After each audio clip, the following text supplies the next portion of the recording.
Hello, I'm Rico Cavella. Welcome to this episode of Fearless Aging, where in every episode, my guests and I, we strive to offer you proven tips and strategies that you can implement immediately to greatly improve your overall health and well-being. So we're here to inspire you and empower you to become your best self so you can go out and make a bigger positive impact in the world. Now, before I introduce today's episode and our expert guest, I have a question for you. If you've been wondering how well you are aging, I've got the solution for you. You can go to my main website, agelesslivinglifestyle.com, take our free aging assessment. And if you don't like the results, you can book a free call with me and we'll discuss what challenges you're having. And I'll give you some quick and easy solutions and get you going on the right track. I'm really excited about today's episode because this is just so profound. The title is The Power of Knowing Anything is Possible. I think this is really the key to be successful in every aspect of your life. And our expert guest, her name is Dorothy Martin Neville. She's a PhD, a speaker, an author, a consultant, a master coach, a psychotherapist, and she was in practice for 25 years. And she is also an executive business and life coach. Her focus on mindfulness, emotional intelligence, neuro linguistic programming. She helps to develop healthy responses to stress, risk, and life challenges, and takes her clients to far greater success and joy in their life and their business. So, Dorothy Neville, thanks so much for being here. You're welcome. It's great to be here finally. Yeah, this is such a great title. I mean, I so much believe in that this really is the power of knowing anything is possible is the key to being successful in every aspect of your life.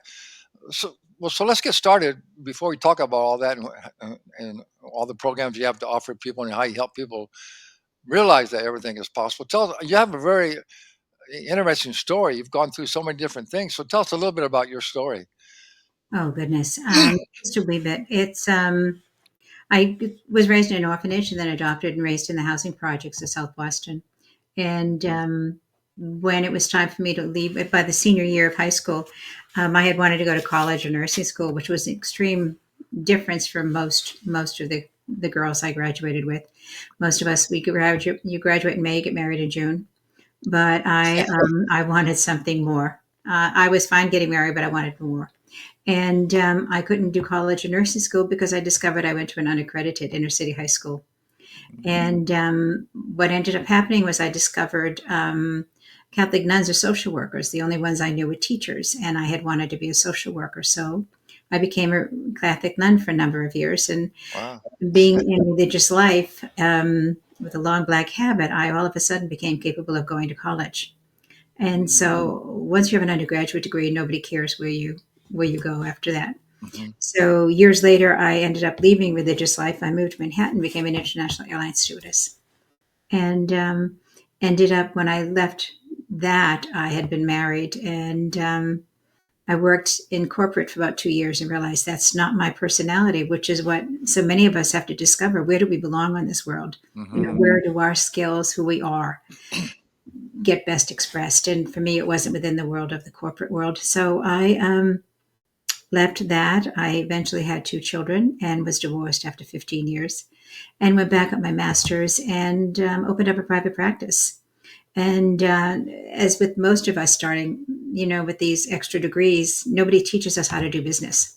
They just teach you how to be educated.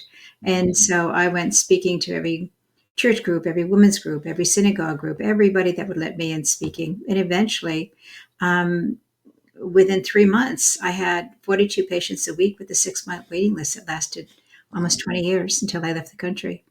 And in the midst of all that, I discovered that there were certain personalities that walking in with a propensity for particular diseases. And when people walked in with particular diseases, I started asking friends who were MDs, have you noticed that certain patients, certain personalities seem to be afflicted with particular diseases? And they said, no, it's coincidental. I knew it wasn't coincidental. So I became certified in 9 modalities of integrative healthcare, 5 of which were in Eastern medicine. And I took the best of all of those, put them together with my experiences in my therapy practice, and created my own method of energy medicine. And people on my waiting list started noticing and asked me to teach them what I know while they were waiting to work with me on a one-to-one.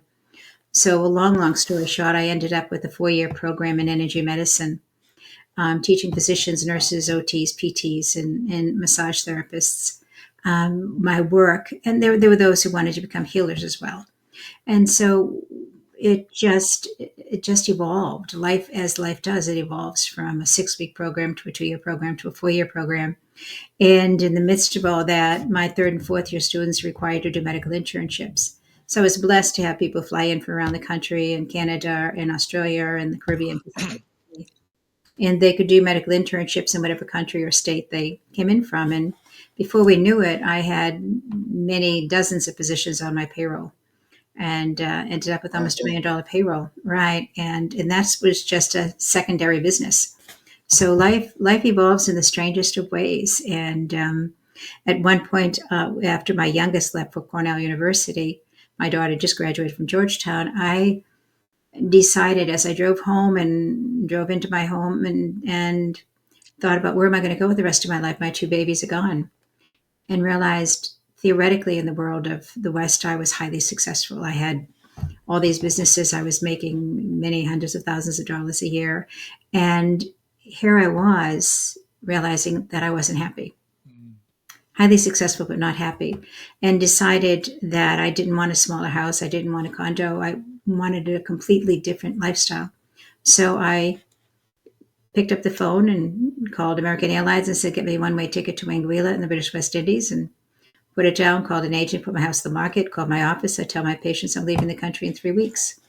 I'm moving to the Caribbean. And that's what I did. So I lived there for 10 years. So it really is an adventure into what are we told is impossible? What are we told can't happen? And who do you see? When I landed on Anguilla, I thought, here is a girl raised in the housing projects who was not going to be able to go to college. Not only do I have a PhD, I have founded these companies, and I went on to found a couple more, and I'm moving to the Caribbean. What an adventure. Yeah. And while I was living there, 10 years after I lived there, and I was running my companies, I had an amazing executive director running on my companies here in the States. And after 10 years, got a call from one of my students who was head of gerontology and energy medicine research at UConn Medical School, asked me to come back to America and teach at UConn Medical School as a clinical instructor. And I couldn't go to nursing school, and now here I am teaching as a medical school. And then I was asked to be co-chair of the advisory board of a multi-million dollar grant in UConn Medical School received, overseeing energy medicine research across the country. So, when you look back and think all of these things we're told are impossible, and yet the possibilities far exceed what we even told is impossible. So that has really been my message, and I go on and on, but we don't need to hear all those stories. All the things we're told can't be done until Yeah. So you so, do. yeah. So at this point, I don't believe we should fight anybody. Somebody tells you it's impossible, you just say, okay, and just walk around them and keep on going. Don't waste your energy. Don't waste your emotional skills. Just walk around them and keep on going, and just do it. Wow, that's such an amazing story. All the things that you were able to accomplish. Aren't you? Didn't you tell me before we talked that you play basketball? I did in high school. Oh, Yeah. well, I guess that was somebody else. They said Yeah. I'm still playing basketball.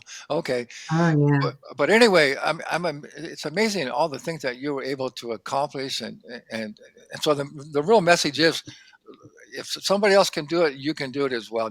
Everybody has the possibilities infinite possibilities to do something that they really feel is so important. But let me ask you, why do you think? Why, first of all, why aren't we taught as little kids that anything is possible? And then why do you think so many people don't really understand that and never live up to their full potential, or really live their purpose, what they're really meant to do here in life? I think, unfortunately, when we have parents who never got to live their dreams, Yeah, they believe living your dreams is impossible. yeah, And so they keep telling you to get real. They keep telling you to get basic and to play it safe. yeah, And it's not ill intent. It's just they're speaking from their filter. They're speaking from their viewpoint in life Mhm. that they didn't get to achieve their dreams. When you have parents who have lived their dreams, when you get parents who have followed their heart, followed their soul's calling, they're the first ones that are going to tell you, listen to what your heart tells you. Go where it is you want to go. There's no shoulds. Do whatever you want to do with your life, with your career, with whatever. And they wholeheartedly embrace whatever their children do or whatever they become. It's those who have given up on their dreams, who have given up on who've been beaten down so much that they didn't have permission themselves to follow their dreams to the full extent, that they want to protect their children. Yeah. Well, yeah, if your parents didn't experience that, then it's not likely you're going to get that message. But isn't it part of our whole social structure it's part of the whole system. I mean, most people. I mean, we're not taught. We're taught to just stay in your place and work. Get your education and you work. I mean, we're not really encouraged or taught to be a leader or to be a chief. We're taught to be Indians, right? Right. But my belief is that every one of us is called to be a leader. Yeah. You could be a leader of your own home, a leader of your own life. It doesn't matter. It may be leading a major corporation. It doesn't matter what you're leading. But we're not called to be invisible. We're not called to be followers. We have to know how to follow, because an effective leader knows how to follow. An effective leader can put out to his team, his or her team, these are my thoughts. What do you think? And somebody may have a brilliant idea that the leader hadn't even thought about. So you learn from somebody, you follow their ideas, and then you take it even further. None of us are able to just follow or just lead. We're called to do both. We're called to know when to lead and when to follow. And when you are comfortable in your own skin, you're comfortable doing both. When you've got something to prove to yourself, you're going to try to lead everything, whether you're qualified or not. Or you're going to give up and play it safe and never risk failure. And so if you don't try, you won't fail. So it depends on your personality. And many of us who had parents who never followed a single dream of their own, nonetheless, through exposure, through wanting the curiosity, that hunger, through watching and learning and thinking, that's something I want to try, and watching people who've done it. And then you learn from others. If your parents can't give that to you, you can learn from others. Whoever that may be, teachers, coaches, older adults or even people your age who took a risk and made it. You learn if you're open to learning. Yeah, that's such a great message. Absolutely. And also, I think the message is too that e- everybody actually is a leader because, like you said, you have to lead your own. You're leading your own life, Right. and so you better learn how to be a. You better learn some leadership skills. So nothing else, you can lead your own life, right? Yeah, I think that's an important message to get out there. But okay, one more question before we Mhm. also get into some of the things that how you help people and some of your programs and your coaching and who can benefit from those. I'm still curious. So why do you think with your start that you started in your life, why do you think that you had that you didn't let anything held you back and you believe that anything was possible? But most people don't. What do you think that is? How does that work? Do you think? Well, I think that for some of us who were raised in isolation, we were raised really on it. We raised ourselves. Mhm. There is an understanding that it's up to me. And unfortunately, what happens with many of those folks is they grow up believing they have to do everything alone. Mhm. And so their life lesson is to learn how to ask for help, how to bring in support. Because so many of us believe that we have to do everything by ourselves, and that's a Mhm. fallacy. Yeah, It takes a team. It takes a team to really get anywhere. yeah, And you can do it on your own if you will, but you're going to spend 10 times as much, and you'll get 1/10 as far. yeah, Doesn't mean you won't go far, but you could have gone so much farther if you brought others in to support you and help make it happen. But I think everybody here has a different life purpose. I believe in reincarnation, and so I truly believe that we come in with a particular lesson this time. We come in with a particular life purpose, every one of us, to help make this world a better place. And yeah, we're all going to do that in a different way. And it's an option to fully come alive and live this journey or to survive it. And at some point in time, I think most all of us are confronted with that choice. Are we going to survive this journey? Or are we going to live it?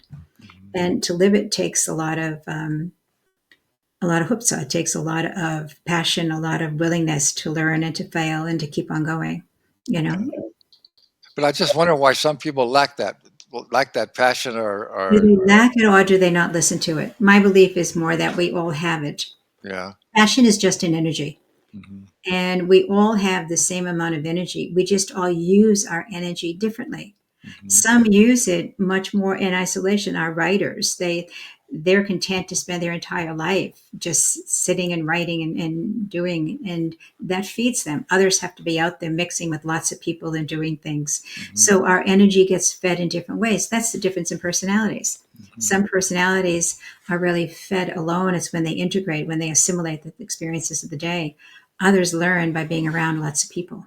It's Yeah. understanding who you are, discovering that. I mean, Yeah. that's emotional intelligence. What is it that stimulates me? What is it that makes me feel passionate and alive and vibrant?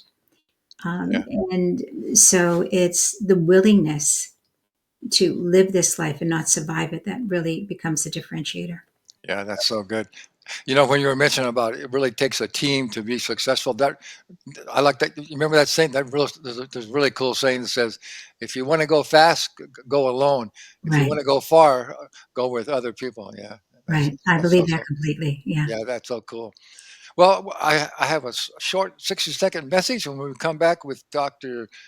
Dorothy, we're going to talk about what you have to offer. You have a leadership assessment for free on your webpage, Right. and we'll talk about your coaching programs and how you help people uh, begin to believe anything is possible. So we'll be Mhm. right. Now, in just 17 minutes, you can get and stay fit and look and feel your best for life. This will be a life-changing and life-saving experience for you. Yes, it's true. Scientific studies have shown the Fast Fit 17 system is the fastest way to achieve maximum results in the shortest amount of time. This is a true fitness breakthrough. This system was developed particularly for busy people over 40 who know they need and want to get into better shape and have more energy, but feel they don't have the time. Now, time is no longer an issue. We want everyone to take advantage of this fitness breakthrough. So, for a limited time, you can get the entire program for only $17. So don't miss out. Order now at fastfit17.com. All right, we're back with Dr. Dorothy Neville. And so, Dorothy, tell us about, well, first, your main website is just, and we'll put that in the show description.